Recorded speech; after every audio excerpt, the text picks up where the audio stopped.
first item on our agenda, the accepting environmental site design grant for BMPs at the city yards. Mr. Moles? Thank you. And I don't know if you want Should I stop these updates before they Yeah, entirely up to you. for the whole free thing here. Okay. Safety in numbers. So, yeah, well, I'll be able to punt her if necessary. Okay. All right. Is it darker here? It is. I was going to ask you. I'll see if we can get some more light. Thank you, Mr. Stevens. All right, the first item on your agenda is accepting the environmental site design grant for best management practices at the city yard. We've gotten the memo where we've been offered the grant through the MDE. The amount of that is $68,750 for a project to design stormwater best management practices at the city yard or city service center, depending how you want to refer to it as. This is one of the things we've talked about with stormwater management, being able to get grant money to leverage against the stormwater utility fees that we'll be collecting. But we were able to secure this one. There's no matching requirement on it. And again, it is just for design. One of the things that I think is important in doing these kind of things is that by doing these type of practices and designing the city facilities, we're setting the standard for other facilities, private and public ones, to also adopt these best management practices. So, like I said, $68,000. There's if you looked in the MOU that was included in there, you'll note that there was a error in the dollar amount. That was MDE's part. I think it was cutting and pasting from other grants.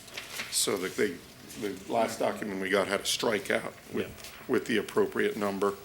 And as I said, the delivery date information on page 4 of the MOU shows the timing that was considered. Obviously, we're a little bit behind on that getting going because the final report and documentation is due the end of the year. So we'll be playing some catch up on that. So if anybody any questions? I was just going to say that I think that this is, the right type of thing to do. We want to be, we want to lead by example. We want to show that our properties are the lowest contributors of pollutants. So I think that makes a lot of sense. Just a couple questions. Any idea of what construction or implementation of these BMPs might cost? Even a range, just so we have some visibility of those big numbers in the future? At this point, we don't have a construction number till we get the design.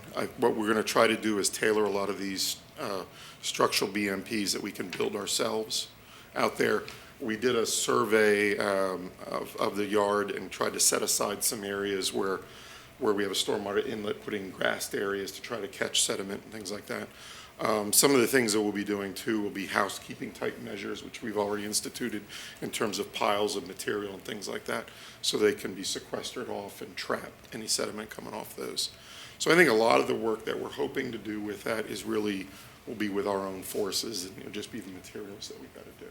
Are there any recyclables or anything there currently that pose an environmental hazard in terms of pollutant runoff? No, the e-cycle materials that we had there were all inside that old barn that we want to eventually tear down. Okay. And we've been shipping that stuff off. Mr. Spies has been up to speed on that because he's interested with the recycling. But we've shipped out just about all of the computer e-cyclables, and we're working with procurement to see if we can get a vendor that's willing to take the television sets that we've got, all those television sets down there that the computer companies will not take those back. Okay. So once we get that out, that barn will pretty much be clear. A lot of the material is dirt, stone, materials we use in the day-to-day operation of the service center. I have a couple questions as well, sort of along the same lines, but I know that we're obviously a little behind in the timeline that's shown here, but we haven't bid it yet or anything, right? That's correct. Okay, so we'll accept the grant and then all of that happen. Any idea about when we might start the actual, or be able to bid the work? Well, typically finance has to get all this squared away with the acceptance, and I think the MOU timing, we have to get that all finally approved by MDE. It'll be discussion we'll have to have with finance when they can say we can actually let that out, Yeah. that funds will be available. I guess embedded in that question was, what are the next steps? What else has to happen before that happens? So, Well, we thank wouldn't, you. Yeah. yeah, once it's done at MOU, we've got to get into the state. And as you can imagine, we killed a shrub with all the paperwork that was Right. concluded with this, so you can imagine what we have to do And there. then in the CIP, it shows $68,000 coming from general fund to fund this study. Now that we have the grant, that will be shifted. So I guess the questions for Mr. Stevenson, is there still time, or will that be something that council needs to look at moving around when we get the budget More likely a budget issue at this point. for us? Yes. Okay, so we need to make a note that, to look at that. Was that grant funded, was that shown as grant funded in the CIP? No, it's shown as general fund. Was it sort of general I'm sorry, fund? I you already couldn't said remember, yeah. That was why I was asking, because Right. it's showing as general fund, which means now we don't have to take it out of there, so there's some other project that might get, so I would look to you for maybe some ideas of what else you would Okay, absolutely. do with that. And I think if I could, reading this, I don't see any commitment that binds us to doing any amount after the initial design thing. And the only reason I'm saying that is because we have no idea in terms of the scope of what the final cost is going to be. Right. Yeah, the way I kind of look at that is that they'll take that into measure, and obviously if you apply for more grants, if we've never implemented the last one, that's always going to work against us. No, but I mean, So if it came you in get at that. some ridiculous. Oh, yeah, absolutely, yeah. Okay. And again, the parameters that we'll establish in the design is to try to do that, those type of Phase. projects that we can do ourselves. Yeah. Plus, so that also explains why nothing's in the CIP for the actual work. We don't have any idea what the cost is. So we'll start to put that in the next CIP Yep. based on whatever we come up with. Okay, All right. thank you.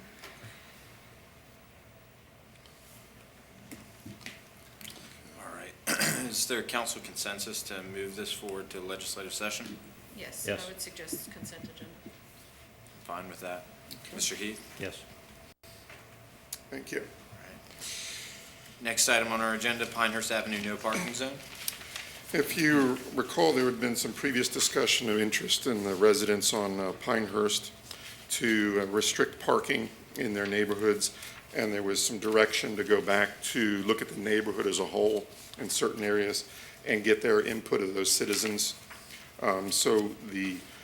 We reached out to residents on Hanover, Powell, North and South Claremont, Lower Crop, and Camden in that block of area to see where they also had any concerns in terms of that.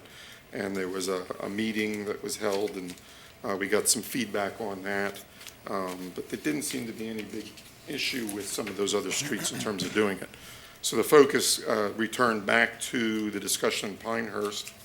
And I think as a result of that meeting, there was a derivative of what the original no parking recommendation, where the recommendation in our memo is to eliminate the parking on Pinehurst Avenue between Smith Street and Lower Crop Drive, and then establish no parking on Pinehurst between Camden and Smith on weekdays from 8:30 a.m. to 7:30 p.m. except by permit. So it'll then allow parking on weekends and later in the evening. And then along that line, also, there was some concern expressed at the citizens' meeting that because of the turning radiuses into some of the driveways and everything, when the cars were parking too close to the driveway, it made it difficult for people to get in, was to add the yellow curb painting for the safe turn radiuses at the driveways and the intersections there to do that. So that's what the recommendation is. There's a proposed ordinance. The one thing I did note in pulling the thing together is we'll need to correct the one whereas to clarify that, to say that the parking between 8:30 and 7:30 would be weekdays except by permit. We forgot to include Can we that. say Monday through Friday, so we Yeah. don't get into the Okay. weekdays issue Weekday, again? weekend. Yeah, Please. let's not go there. Let's not go there anymore. Yeah. That's what the others say anyway, on the other we- end, so. But also, I have a question, I'm sorry. Go ahead. Question about there seems to be a difference between what's in the ordinance versus ordinance versus the map. The map shows eliminating parking on one side of the street, but whereas on line 17, it says eliminating parking on Pinehurst between Camden and Lorcrop. It doesn't say on one side or the other, it says eliminating it. And right now, you can only park on that one side, so we just want to be clear in the ordinance that it's completely eliminating it on both sides, but you can only park right now on the north The one side side or the between other. Smith and Right, Lorcrop. okay, And on so- the south side between, yeah. Okay, that makes sense, because I was looking at the map, and I rode through there, but I didn't bring, I guess. It's strange because it flip-flops on one side or the other. Right, and, okay, I just want to make sure that we had it the way we wanted it, and adding that Monday through Friday. Okay. Thank you. All right, so we'll add Monday through Friday on line 27, Yep. immediately proceeding 8:30 a.m. to 7:30 p.m. And we'll see that before the legislative session. Anything else? Is there council consensus to move this to legislative session? Yes. All right, excellent. I'll let Amanda handle this next one. Okay, next item is the Delmarva Power easements, north side and south side pumping stations. Okay, as you all know, we're doing upgrades right now to both the north side pumping station, which is located on Fitzwater Street at Delaware Avenue, and the south side pumping station, which is located on Ridge Road. As part of the project, we are upgrading the electric service to each station. Delmarva Power is our service provider. We will need new transformers at each site, and Delmarva Power has requested an easement to place those transformers on our property. Delmarva Power prepared the utility easement agreement. Our surveyor and city attorney reviewed those. We had some changes and have been back and forth, and the documents that are presented before you have been agreed to by both parties. We do have Lisa Savage from Delmarva Power here if there's any technical questions that they need to answer. But at this point, we recommend approving these easement agreements so that we can put new transformers on the sites for our pump station upgrades. Okay. Well, first of all, thank you for joining us. And then the second point that I would just make is these two pumping station projects, they're preceding forthcoming projects as well, correct? Can we capture those? I mean, we've also got the Yes. Fitzwater Street, we've got the north. Yes, so south. you'll see, now that Parkside. we've ironed out this Or lift easement station. agreement, you'll see these for the others. Parkside will have a similar new service and a transformer, and then Fitzwater, You want to do Hampshire. all of those separately? I would like to. Okay. I mean, I think now that we'll have the language established, it'll be more straightforward in the future, because, this was the first time we had seen this agreement, so we went back and forth with some changes. But Okay. if this language is okay, then we'll use this as a template. We'll also probably have this for the treatment plan upgrade. Okay. Any thoughts, comments on the agreement itself? I didn't see any issues. I didn't see anything, any issues with it. Well, thank you. Thank you. Is there council consensus then to move this forward to legislative session? Yes. All right, thank you. Batting 1,000. All Good right, time. yes, you are. Quit while you're ahead. Thank you. Where'd you get that from? I don't know. I think it was a Christmas present. Okay. Yeah, I liked it. Thank you much, everybody. Thank you. Thank you. All right. Next item on our agenda is the election 2015 redistricting update. Mr. Tillman?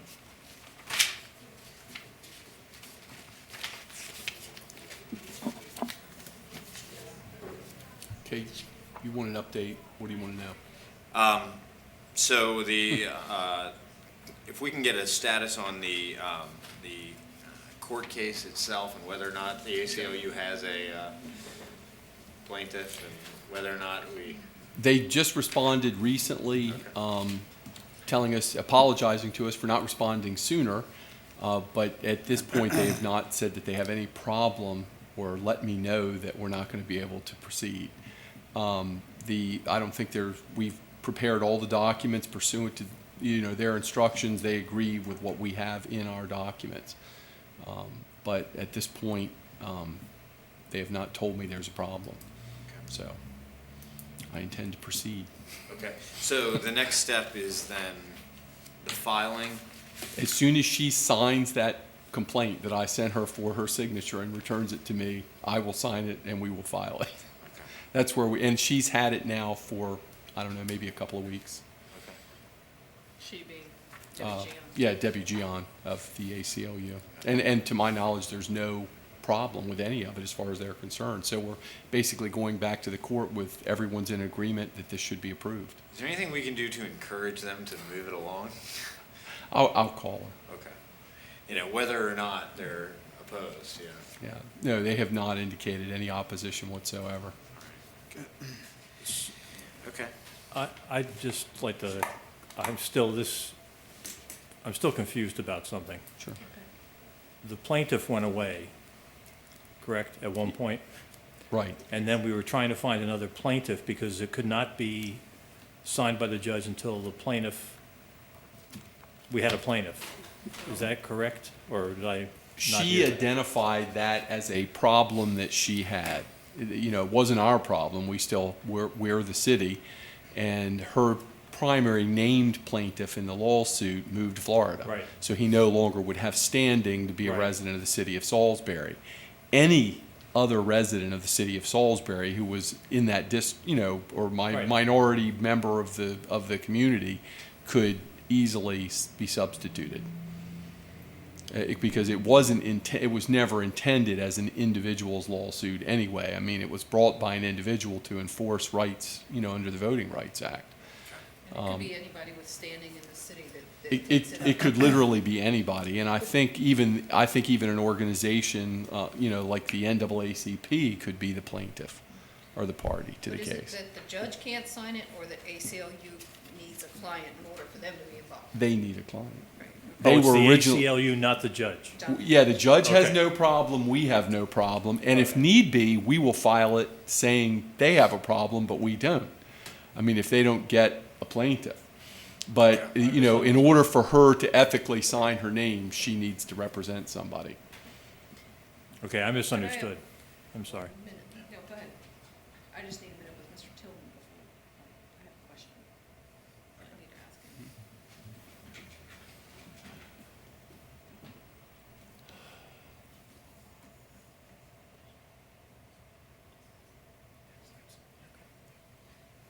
I'd like to make a motion to enter into closed session for discussion of legal matters.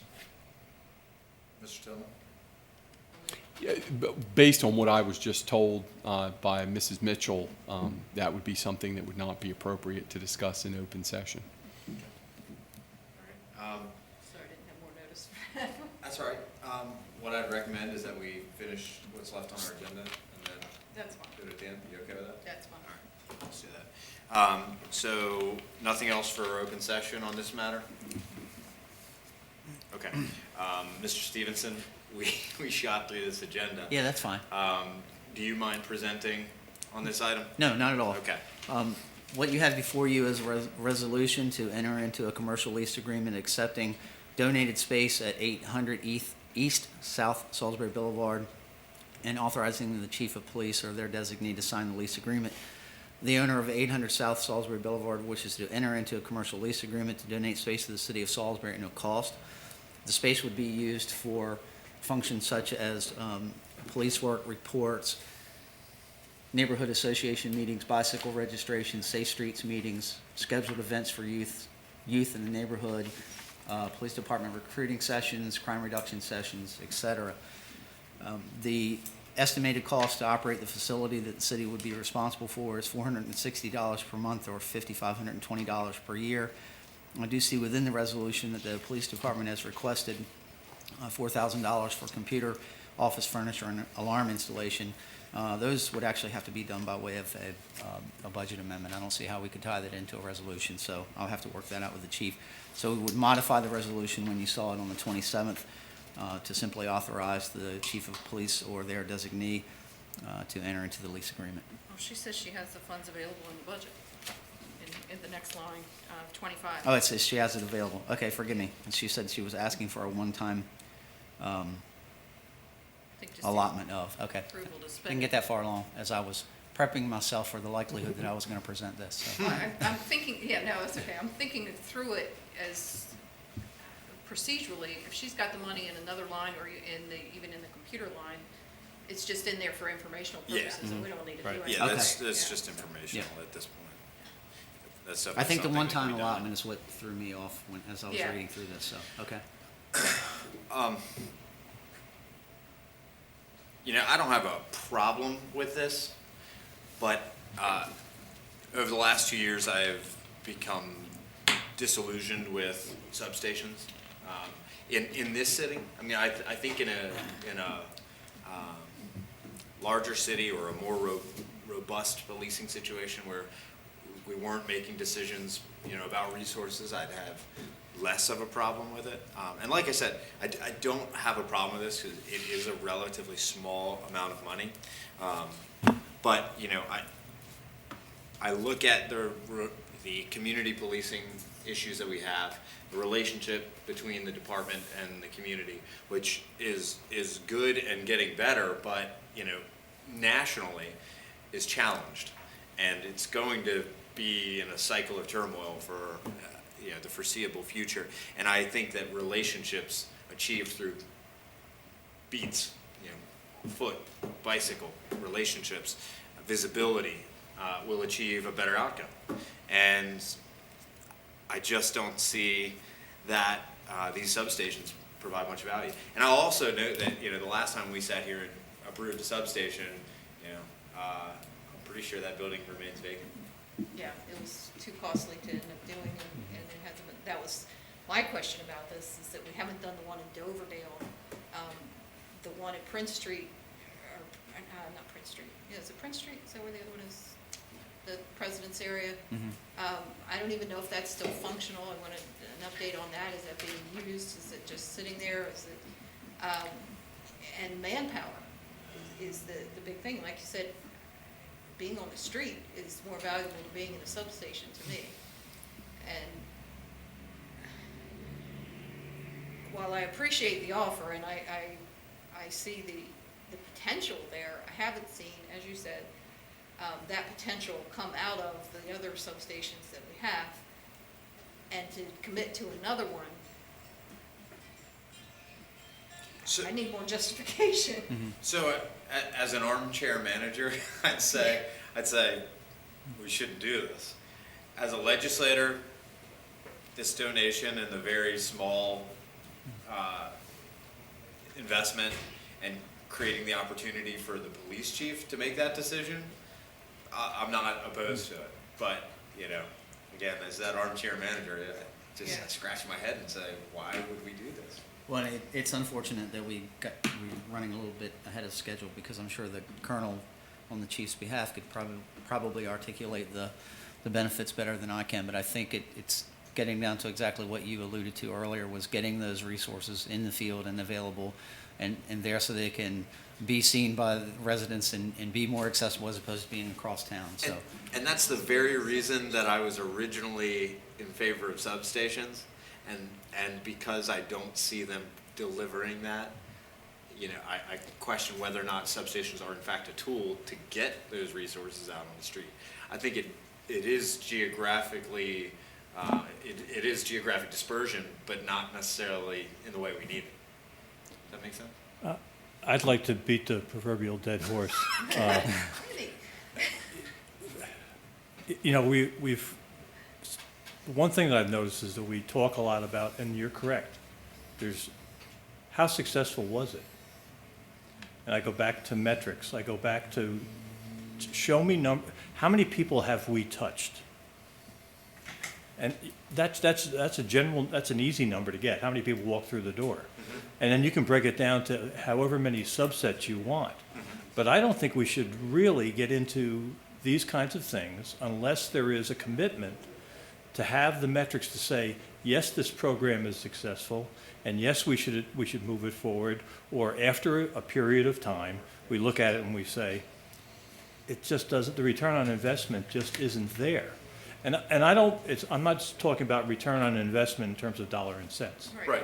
I'm talking about return on investment to the community, from a community policing perspective, in this case, for instance. Could we have contributed this money or reallocated it To some other something way else, to achieve it would have resources? a better return. Right, and does this spread the police force even thinner than it is? If someone's sitting in that office, that's not really in the community. Now, if we're having bike registration drives at that location, if we're having, encouraging these kind of community meetings that the chief's been doing at that location, and I know that the news reported that, I haven't seen the actual facility, I don't know how big it is, that was a possible use for it.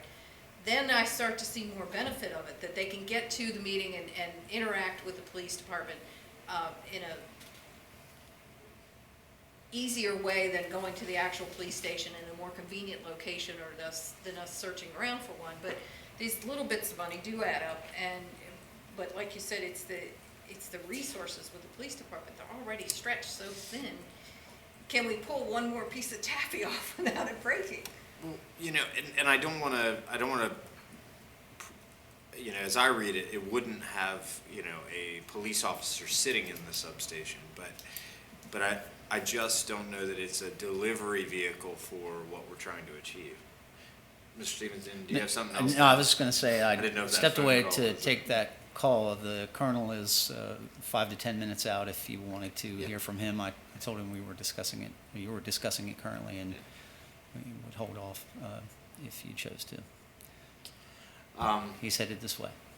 Well, I'm happy to continue to flip back and forth between this and the other issue that we have pending, and to go into our closed session, and then when Colonel Monshine arrives, we can continue this conversation then. Okay. Council, okay if we table this for now and we'll come back? Thank you very much. All right, well, I believe there was a motion previously without a second, but a motion to enter into closed session. Is there a second? I'll second that. Okay, we have a motion and a second. Any discussion?